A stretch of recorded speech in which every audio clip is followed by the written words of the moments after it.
Saya sih memprediksi kalau Pilpres 2024 ini tidak akan berlangsung satu putaran. Putaran kedua, Prabowo akan berhadapan dengan Ganjar. Dengan catatan, PDI Perjuangan bisa memenangkan pertarungan di Jawa Tengah saja dengan angka 70%. Ketika putaran kedua, Anies bisa jadi bergabung dengan Ganjar karena mereka berdua sama-sama muak dengan perilaku kekuasaan yang bermain jorok di Pilpres kali ini. Saya pikir Anda itu sedang berhalusinasi, ya. Anda sedang berkhayal. Anda berharap itu akan terjadi. Tapi saya mau katakan, bangunlah dari mimpi busukmu, mimpi burukmu. Rakyat Indonesia, masyarakat kecil belum mengerti makna kemerdekaan. Berkenaan di hati Bapak.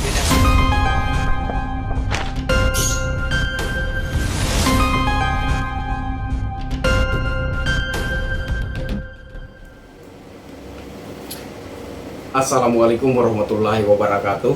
Salam sejahtera, shalom, Om Swastiastu, Namo Buddhaya, salam kebajikan. Ketemu lagi dengan saya Kristianto Yin Oni, salam NKRI. Video kali ini ingin saya tujukan kepada Bang Denny Siregar. Bang Denny yang saya hormati, saya menyimak salah satu video Anda terakhir-terakhir ini, di mana Anda membangun opini, membuat spekulasi, dan membangun kesimpulan bahwa pemilih Ganjar di Jawa Tengah itu 70%. Dan jika pemilu dilaksanakan hari ini, sangatlah tidak mungkin terjadi satu putaran, mesti dua putaran, dan kemudian Anies Muhaimin jatuh di putaran pertama dan ada peluang untuk bergabung ke Pak Ganjar Pranowo. Yang pertama, kemana Denny Siregar yang dulu, yang begitu bergairah? Saya melihat ekspresi Anda kayak tidak bergairah, seperti ketika Anda dengan sangat lantang mengatakan, Pak Jokowi kami muak. Bang Denny, sejujurnya saya mulai berpikir bahwa Anda bukanlah seorang pencinta Jokowi seperti yang pernah Anda akui. Anda katakan, saya katakanlah termasuk pencinta Jokowi, tapi itu dulu dan seterusnya. Dan kemudian teman-teman Anda, ya kan, para buzzer juga ikut mengcopy paste kata-kata itu dalam komentar-komentarnya, dalam cuitannya, status-statusnya di sosial media. Sering mengulangi, sering saya temukan mengcopy paste kalimat Anda itu. Saya pendukung Jokowi, pencinta Jokowi, tapi itu dulu. Sekarang karena Jokowi begini dan seterusnya, sehingga saya mulai muak. Jadi kata-kata Anda itu di copy paste sama para buzzer, kemudian itu diramaikan di berbagai platform sosial media secara masif. Tapi jujur ya Bang Den, saya mulai berpikir bahwa Anda sebenarnya bukan seorang pencinta Jokowi. Bahkan Anda bukan seorang pendukung Jokowi.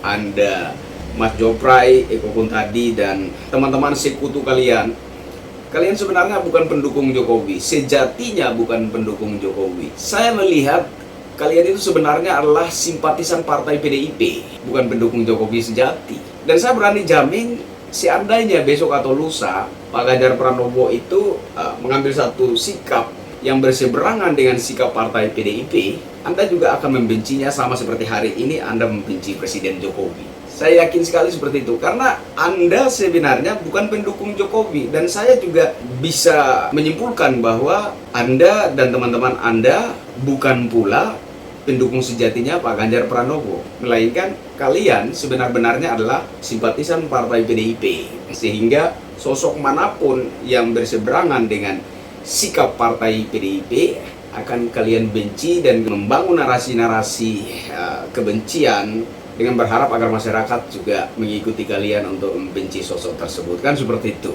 Nah, ada yang menarik menurut saya di video Anda yang saya simak. Anda katakan di Jawa Tengah pemilih Ganjar Pranowo itu 70%. Pertanyaan saya, itu datanya dari mana Bang Den? Rilisan dari lembaga survei mana? Sementara hasil lembaga survei yang resmi saja hari ini, ya, per hari ini, elektabilitas Ganjar Pranowo di Jawa Tengah itu 50 sekian persen. Ya Bang Den. Itu sebelum Gus Muhaimin dan partai PKB dan PDIP pepet-pepetan di Jawa Tengah. Satu sisi yang berbeda lagi. Ketika Bapak Prabowo mengambil Mas Gibran Rakabuming Raka sebagai cawapres pendampingnya, saya pikir dari sini kita bisa menganalogi bahwa formasi dukung-mendukung di Jawa Tengah itu menjadi kocar-kacir. Jadi saya yakin hari ini tingkat elektabilitas Pak Ganjar Pranowo yang real bahkan 50% saja tidak nyampe. Kalau kita mau berpikir logis, melihat realita yang ada, bahwa Gus Muhaimin dan partai PKB sedang gencar-gencarnya mepet PDIP di Jawa Tengah. Di satu sisi yang berbeda, ketika Pak Prabowo mengambil Mas Gibran sebagai cawapres pendampingnya, itu juga terjadi sebuah gejolak. Jadi saya yakin sekali bahwa formasi dukung-mendukung di Jawa Tengah itu sudah kocar-kacir. Jadi belum tentu hari ini elektabilitas Pak Ganjar Pranowo di Jawa Tengah itu 50 sekian persen lagi, belum tentu. Lalu kesimpulan dari mana ketika Anda katakan bahwa elektabilitas Ganjar Pranowo atau tingkat pemilih Ganjar Pranowo di Jawa Tengah itu 70%? Menurut saya Anda ngaco. Yang kedua, Anda katakan sangatlah tidak mungkin Pilpres 2024 ini akan terjadi satu putaran. Kemungkinan 2 putaran dan Anies Baswedan dan Gus Muhaimin jatuh di putaran pertama. Kesimpulan dari mana, Bang Den? Kesimpulan dari mana?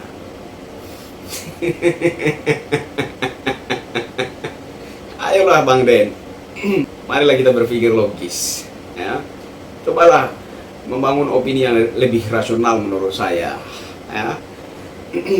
Jangan karena keberpihakanmu terhadap partai politik tertentu itu membuat logikamu menjadi lemah dan tidak berfungsi secara baik. Saya kira seperti itu. Anda katakan Anies Baswedan dan Muhaimin Iskandar jatuh di putaran pertama dan ada peluang bergabung ke Ganjar Pranowo. Bang Den, setahu saya, karena saya saat ini berada di kubu pendukung Anies, fanatik pendukung Anies, apabila takdir memang menghendaki Pak Anies Muhaimin jatuh di putaran pertama, mereka akan tetap di situ, nggak kemana-mana. Nggak ke Prabowo, nggak ke Ganjar, mereka akan tetap di situ. Saya mengenal sekali pendirian para pendukung Anies.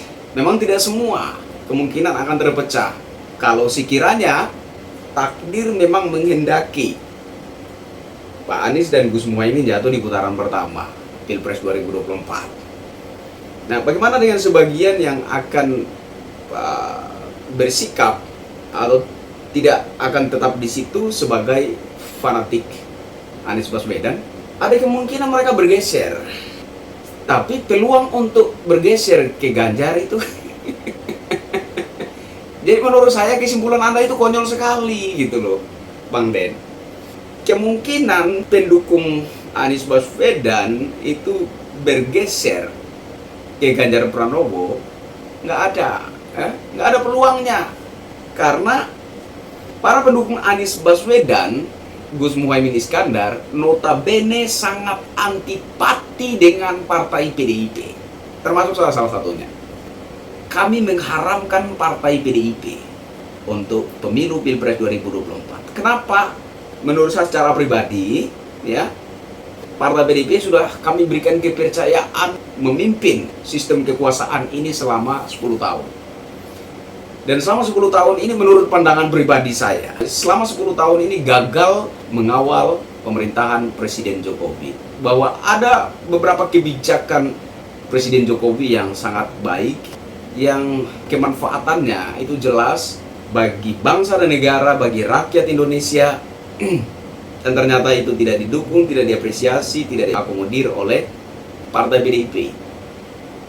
Saya menyesali itu, saya sangat kecewa dengan itu. Dan itu kemudian membuat saya menjadi sangat antipati dengan partai PDIP.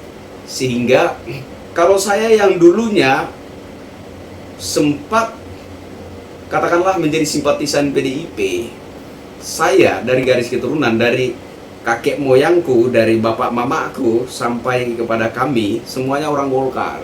Tapi ingat, karena cintanya kami terhadap Presiden Jokowi, betapa kami ingin Insinyur Haji Joko Widodo yang terpilih dan memimpin bangsa ini, itulah kenapa saya menjadi pemilih PDIP. Ada simpatisan-simpatisan dari partai-partai lain juga yang dalam tanda petik terpaksa mencoblos PDIP karena menginginkan Insinyur Haji Joko Widodo jadi presiden. Nah, kalau dilihat dari background saya 2014 dan 2019 menjadi pemilih PDIP, pun hari ini saya begitu antipati dengan PDIP.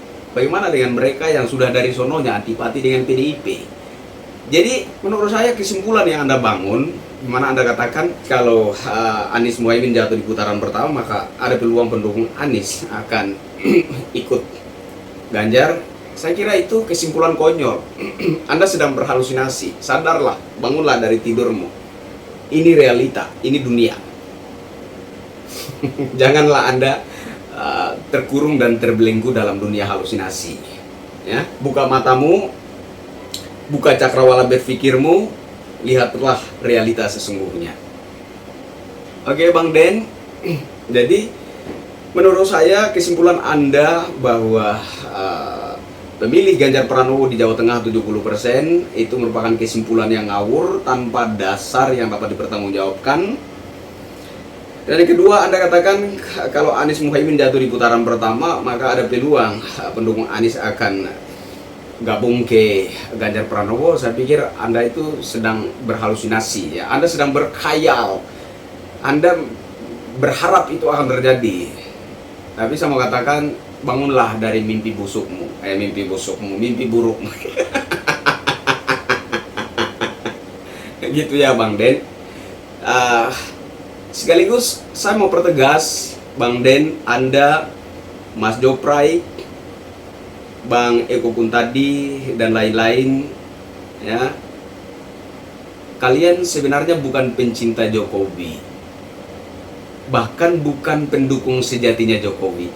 Kalian hanya simpatisan partai PDIP yang karena kebetulan pada 2014 dan 2019 PDIP menjadi partai pengusung Pak Jokowi, maka kalian ikut ambil andil dalam memainkan opini sosmed, sebenarnya semata-mata demi kepentingan politik partai PDIP. Jadi bukan secara spesifik mengarah kepada Presiden Jokowinya, tidak. Saya yakin tidak begitu. Kalian bergerak, bermanuver di sosial media, itu semua demi kepentingan partai PDIP.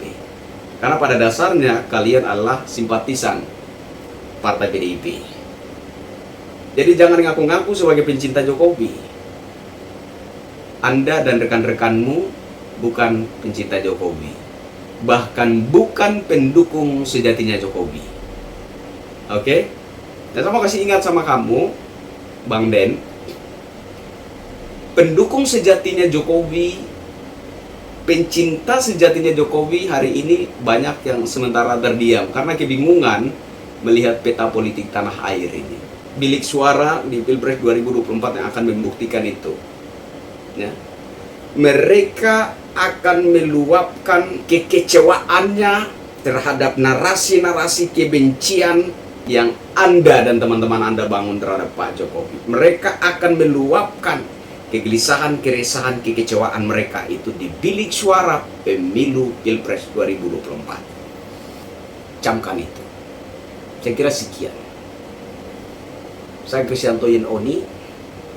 Wassalamualaikum warahmatullahi wabarakatuh. Salam sejahtera, shalom. Om Santi Santi, Santi Om. Salam kebajikan. Salam NKRI.